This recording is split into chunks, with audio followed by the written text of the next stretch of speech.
పాపం చేసిన వాళ్ళు అది ఎప్పుడు అయిపోతుందంటే దాని ఎఫెక్ట్ పరిహారంతో అయిపోతుంది. అంటే పేమెంట్. నువ్వు చేసిన పాపానికి మళ్ళీ నువ్వు చెల్లించుకోవాలి. నువ్వు చేసిన అన్యాయానికి మళ్ళీ నువ్వు న్యాయం చేకూర్చుకోవాలి.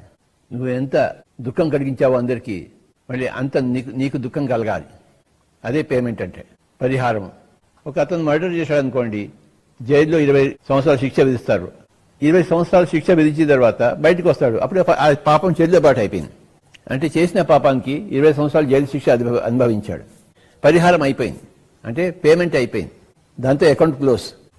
ఆ పేమెంట్ కాకపోతే అకౌంట్ క్లోజ్ కాదు. పుణ్యానికి కూడాను పేమెంట్ ఉంటుంది. నువ్వు చేసిన పుణ్యానికి కూడాను మళ్ళీ నీకు రావాల్సినంత వచ్చే తీరుతుంది. నువ్వు చేసిన పాపానికి నువ్వు ఇచ్చి తీరాలి, నువ్వు చేసిన పుణ్యానికి నీకు వచ్చి తీరాలి. చేసుకున్న వాడికి చేసుకున్నంత మహాదేవా. నువ్వు ఎంత పాపం చేస్తావో అంత పరిహారం నువ్వు చెల్లించుకోవాల్సిందే.